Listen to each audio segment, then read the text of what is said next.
Silahkan tolak vaksin sehebat apapun dengan argumentasi apapun, tapi kasih hadiah umroh.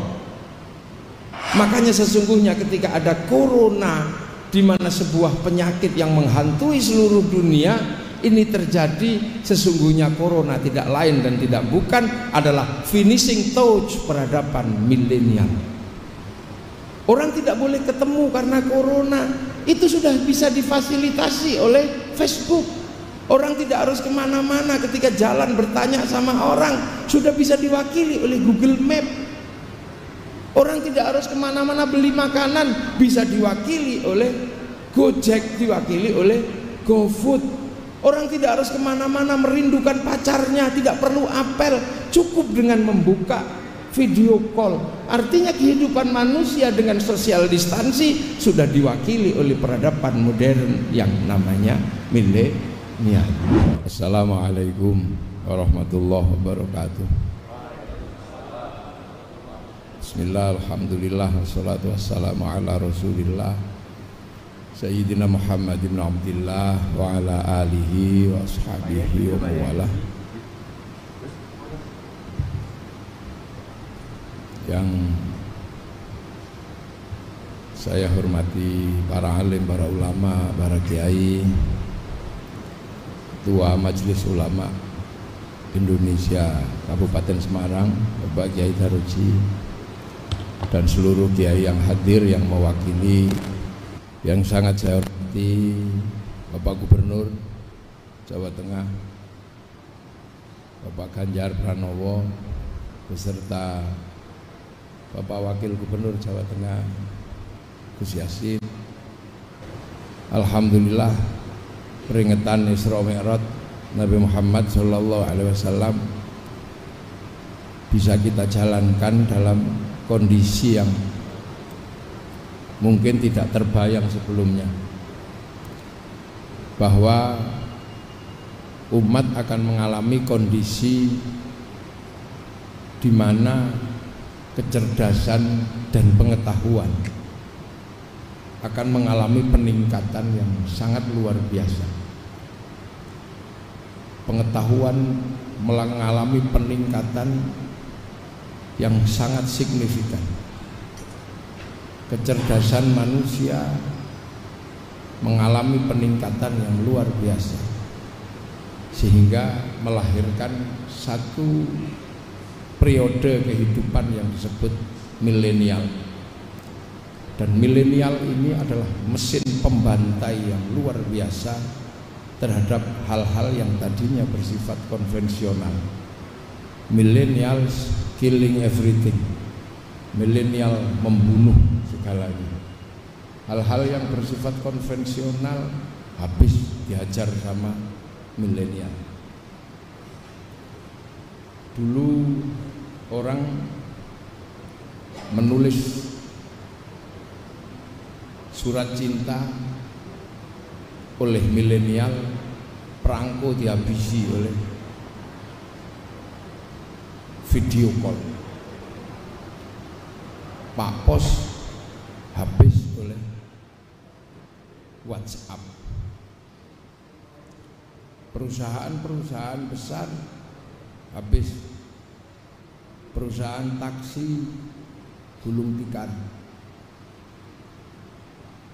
Kabar-kabar terakhir, mal-mal besar juga sudah mulai akan gulung tikar karena dibunuh oleh milenial yang namanya belanja online. Dan sesuatu yang juga tidak kalah gamblingnya adalah nasib pendidikan. Di dunia milenial, seorang peserta didik bisa belajar tanpa harus mendatangi lembaga pendidikan. Ini adalah sebuah zaman yang percepatannya luar biasa. Nah, zaman ini sebenarnya adalah zaman yang berawal dari sebuah titik-titik yang sudah diberikan tanda oleh Allah.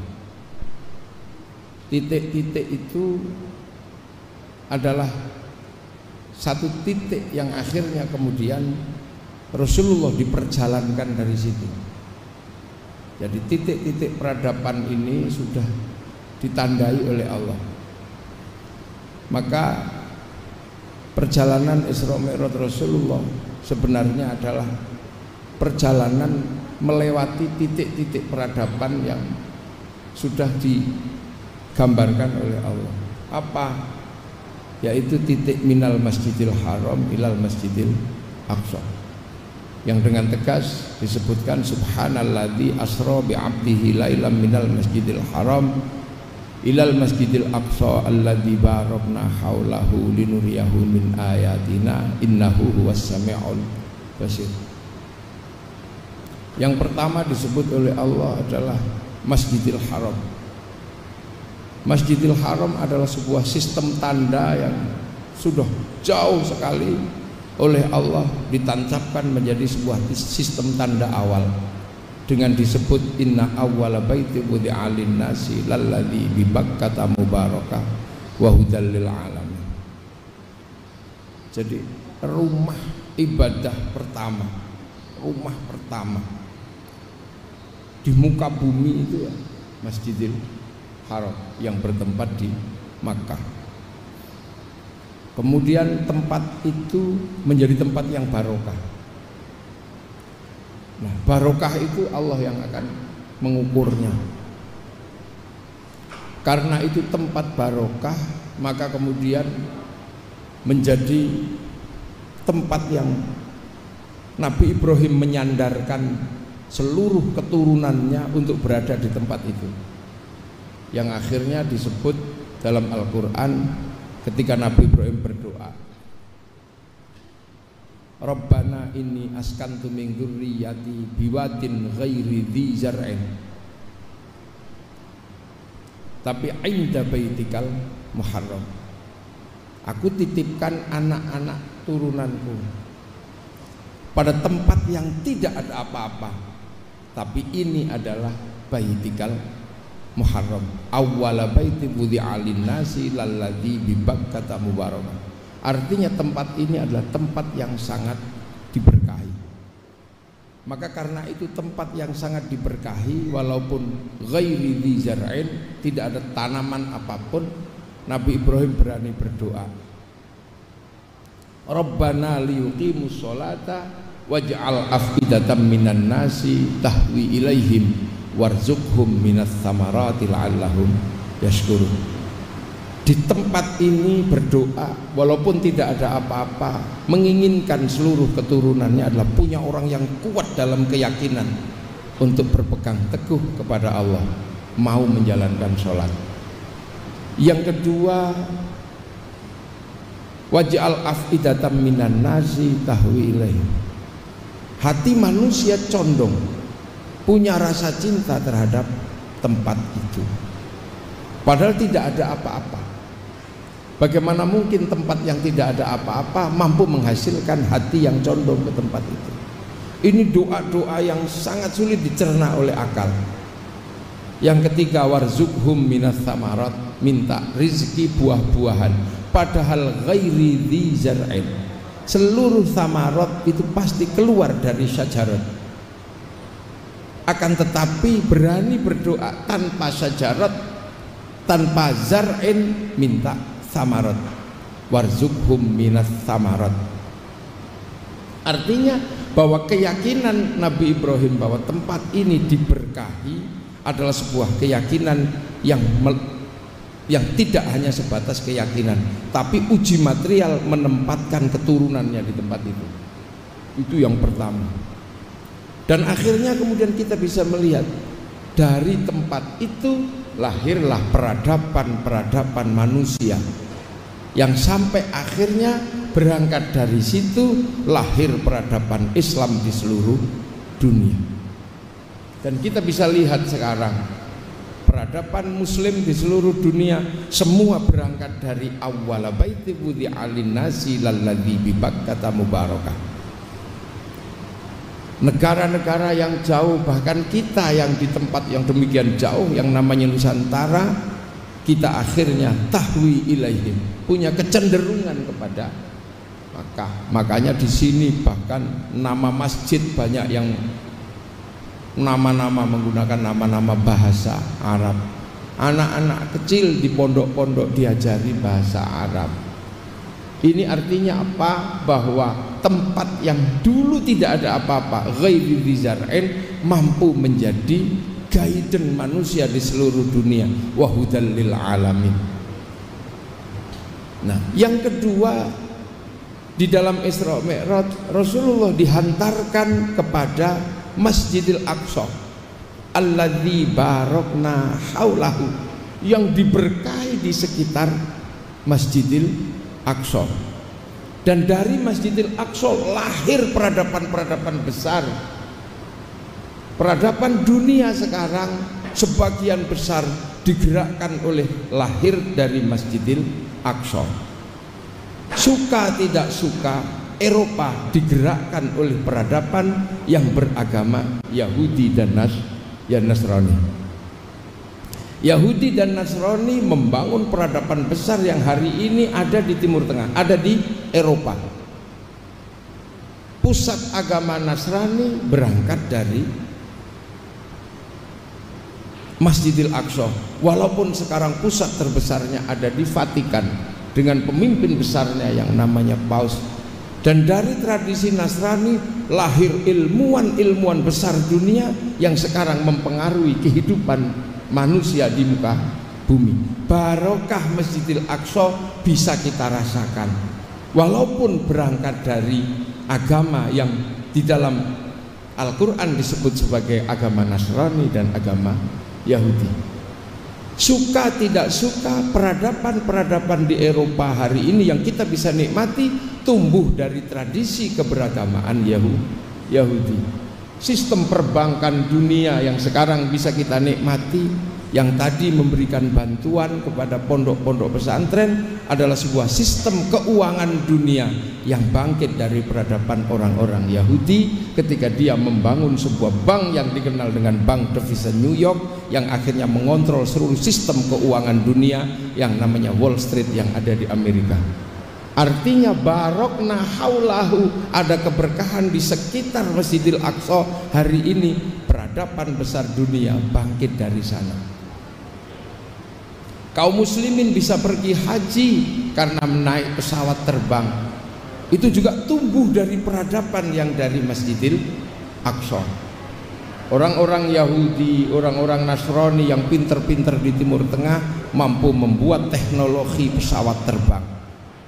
Bahkan sekarang teknologi besar dunia tumbuh dari tradisi-tradisi yang awalnya berangkat dari Masjidil Aqsa alladzi barokna haulahu. Ini orang suka tidak suka. Nah, yang kaum muslimin berangkat dari sebuah tempat yang sangat kecil, yang tidak ada apa-apa, membangun peradaban dunia, dan sekarang bersinergi, saling ketemu, saling mengisi. Masjid yang dibangun oleh kaum muslimin diisi oleh tradisi jam yang tadinya berawal dari tradisi gereja, tradisi lonceng besar yang kemudian berubah menjadi kotak dikasih isi, dan sekarang kemudian berubah menjadi jam tangan yang pakai angka-angka, kemudian berubah menjadi huruf-huruf seiring dengan perkembangan zaman menjadi jam digital, dan jam itu masuk masjid. Bahkan hari ini apa yang dilakukan oleh manusia-manusia di muka bumi adalah manusia-manusia yang saling berbagi dan saling harus memahami. Makanya kemudian ketika perjalanan manusia dari awal manusia oleh Allah disebut waja'alnakum syu'uban wa qabaila lita'arufu, harus saling pengertian. Karena sekarang apa yang disebut barokah Masjidil Haram, barokah Masjidil Aqsa bertemu dalam dunia yang sama dan saling berbagi dan saling mengerti. Ini hari ini sampai akhirnya kemudian perjalanan hidup manusia menemukan sebuah zaman yang kemudian dikenal dengan zaman milenial yang percepatannya luar biasa. Bahkan manusia mampu membuktikan keampuhan dan kekuatannya. Yang ketika malaikat pertama kali ketika manusia mau dibikin, malaikat sempat komplain, ataj'alu fiha may yufsidu fiha wa yasfiku dima. Apakah engkau akan menciptakan makhluk yang senangannya merusak dan menumpahkan darah? Karena malaikat ini statis. Malaikat melihat bahwa dunia itu harus berjalan sesuai dengan awalnya. Bambu ketika tumbuh harus mati sebagai bambu. Ketika hutan dibikin oleh Allah harus berakhir sebagai hutan. Tapi tidak bisa ketika ketemu manusia, karena manusia pasti merusak hutan. Karena kalau bikin rumah dari kayu pasti menebang pohon. Dalam pandangan malaikat itu merusak, tapi dalam pandangan kehidupan itu adalah bagian dari simbiosis yang tidak mungkin bisa ditiadakan. Manusia pasti akan merusak rumahnya yuyu, rumahnya apa? Yuyu itu apa bahasa Indonesianya? Rumahnya kepiting pasti akan merusak. Ketika mau bikin lapangan sepak bola pasti menutup rumah yuyu itu. Manusia kalau mau bikin rumah pasti akan merusak gunung-gunung, karena manusia bikin rumah dari batu. Dan manusia pasti akan menumpahkan darah ketika manusia butuh protein, karena protein itu disiapkan di kambing. Kalau kambing tidak ditumpahkan darahnya, maka kambing tidak bisa dimakan oleh manusia. Dan setiap hari manusia menumpahkan darah ayam entah berapa juta liter setiap hari. Tapi di dalam pandangan malaikat yang statis itu adalah termasuk yufsidu fiha wa yasfikut dima. Sehingga kemudian manusia mengalami perputaran yang luar biasa. Manusia mengalami lompatan-lompatan kehidupan yang mungkin juga malaikat juga sangat malaikat juga mungkin ini ternyata yang disebut aksani takwim menunjukkan kekuatannya. Dulu ketika manusia sendiri dia cari makan, begitu cari makan dia capek, dia perintahkan anjing untuk mengejar makanannya. Begitu sudah capek manusia berhenti bercocok tanam. Ketika harus mengolah sawah manusia kelelahan, cari sapi untuk mengerjakan sawahnya. Sampai satu ketika akal manusia mampu membuat mesin, sehingga lahirlah traktor. Sapi pensiun, anjing berburu pensiun karena ketemu tembak. Bahkan jin-jin juga harus mengalami peristirahatan panjang karena sudah tidak lagi digunakan oleh manusia. Jin dulu yang punya tugas ngangkat-ngangkat barang berat, di zaman Nabi Sulaiman bikin bangunan, sekarang jin-jin yang bagian ngangkat berat sudah diganti kren sama traktor sama bulldozer. Jin harus pensiun. Dulu jin-jin yang bertempat pada pring petuk, yang kalau ada pembicaraan sesuatu harus mengalami negosiasi tertentu dengan jin-jin tertentu. Sekarang jin pring petuk pensiun karena sistem negosiasi manusia sudah lebih maju dan tidak lagi menggunakan pring petuk. Ini zaman akan terus berubah sampai akhirnya apa yang dulu hanya bisa dikerjakan oleh para wali, sekarang oleh anak milenial bisa dikerjakan dengan mudah. Dulu yang bisa berbicara dari jarak jauh, pertemuan dari jarak jauh, para wali hanya para wali yang bisa ketemu dari tempat sama sementara berada di tempat yang berbeda-beda.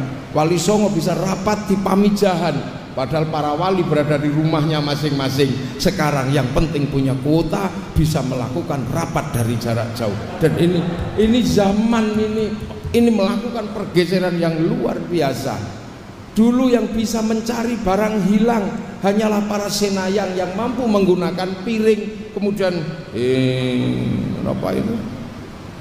Mirror on the wall gitu. Sekarang sudah kalah dengan CCTV. Manusia sampai pada satu titik di mana manusia bisa bertemu tanpa harus kemana-mana. Ini milenial, the real milenial yang semuanya berangkat dari dua tempat yang sangat jauh, dari Makkah dan dari Masjidil Aqsa. Ini peradaban baru. Bahkan sekarang manusia bisa sambil tiduran bisa berjalan kemana-mana. Sehingga Telkom kehilangan wartel. Dulu radio luar biasa Brahma Kumbara, sekarang hilang radio Brahma Kumbara karena orang bisa sambil tidur mampu melihat segalanya dari kamarnya.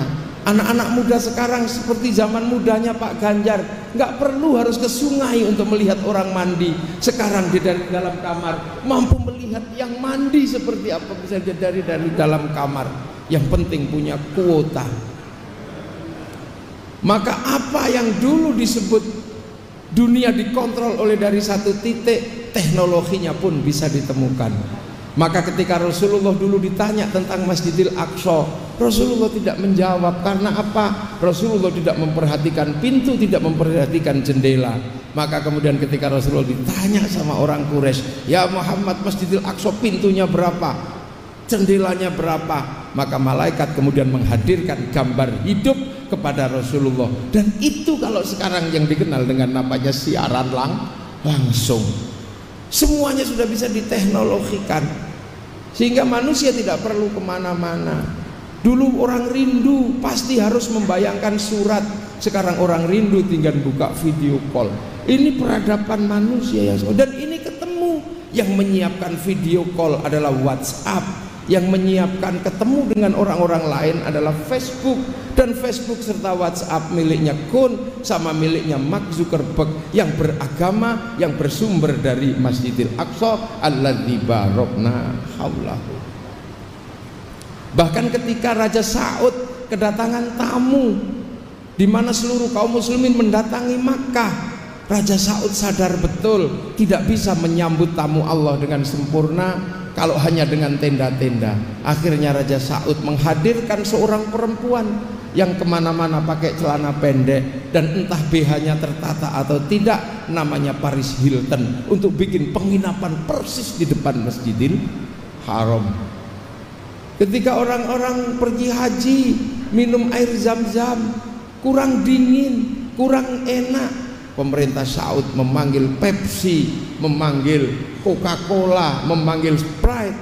Ketika daging unta sudah tidak mencukupi untuk dimakan seluruh tamu Allah, maka kemudian pemerintah Saudi yang jelas-jelas pemerintahan muslim berangkat dari awal baiti wudi alin nasi, memanggil McD, memanggil Kentucky, bahkan akhirnya kemudian alat transportasi memanggil Samyong dari Cina. Ini peradaban sudah mulai ketemu.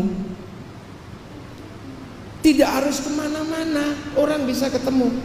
Tidak harus ke Afrika, orang bisa melihat Afrika, cukup di dalam kamar. Makanya sesungguhnya ketika ada corona, di mana sebuah penyakit yang menghantui seluruh dunia ini terjadi, sesungguhnya corona tidak lain dan tidak bukan adalah finishing touch peradaban milenial.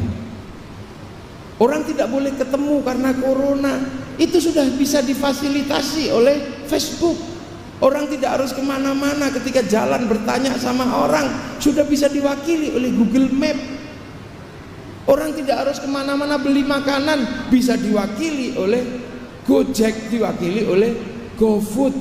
Orang tidak harus kemana-mana merindukan pacarnya, tidak perlu apel, cukup dengan membuka video call. Artinya kehidupan manusia dengan social distansi sudah diwakili oleh peradaban modern yang namanya milenial.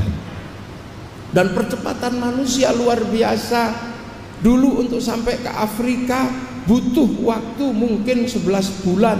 Orang pergi haji sampai ke Mekah butuh waktu 7 bulan. Orang pergi dari Makkah ke Madinah butuh waktu 3-4 hari. Sehingga ketika terjadi wabah di sebuah tempat, virusnya mati ketika bergerak ke tempat lain karena jauh. Virus yang hidup selama 24 jam sekalipun akan mati ketika dibawa oleh orang dari Surabaya ke Jogja, karena jalan kaki dari Surabaya ke Semarang. Tapi sekarang virus tidak akan pernah mati karena manusia lebih cepat daripada kehidupan virus. Virus corona di tempat lembab bisa hidup selama 36 jam. Akan tetapi manusia bisa menempuh dari Jakarta ke Makkah dalam waktu 9 jam. Maka ketika ada virus yang menempel sampai di Makkah, dia belum mati. Berada di ruang panas 4 jam. Surabaya Jogja pesawat cuma 1 jam. Surabaya Semarang 1 jam. Semarang Jakarta cuma 1 jam seperempat. Artinya virus itu belum mati. Maka dengan nalar manusia yang bergerak demikian cepat, maka ketika virus menjadi internasional, maka itu juga bukan sesuatu yang aneh. Jadi yang sekarang transnasional bukan cuman peradaban. Orang sepak bola di sini bisa langsung dilihat di Afrika. Maka jangan heran ketika transnasional pengetahuan, transnasional peradaban, transnasional informasi, maka jangan heran kalau kemudian ada virus yang berskala transnasional. Ini yang kadang kita nggak bisa terima. Itu tadi yang disurvei oleh Pak Ganjar adalah orang-orang yang ketutup transnasional tapi pikirannya regional. Jadi seolah-olah virus ini adalah sesuatu yang bersifat regional. Makanya tidak heran kalau kemudian ketika ada vaksinasi, dia juga tetap berpikir ini regional. Kita ini sebentar lagi dunia akan sambat sama WHO. Ketika hari ini WHO sudah tidak lagi bisa mengkontrol vaksin. Kenapa? Hanya negara-negara kaya yang diutamakan oleh pabrik-pabrik vaksin, sementara negara-negara miskin nggak kebagian. Maka sesungguhnya berbahagialah Indonesia kebagian vaksin, karena negara produsen sendiri juga butuh vaksin. Dan ini fenomena dunia. Vaksin itu bukan fenomena Indonesia, vaksin itu fenomena dunia. Maka saya kemarin usul sama Pak Ganjar, siapapun hari ini yang menolak vaksin silahkan, tapi pemerintah Jawa Tengah dan bekerja sama dengan Bank Jateng akan membuat sayembara.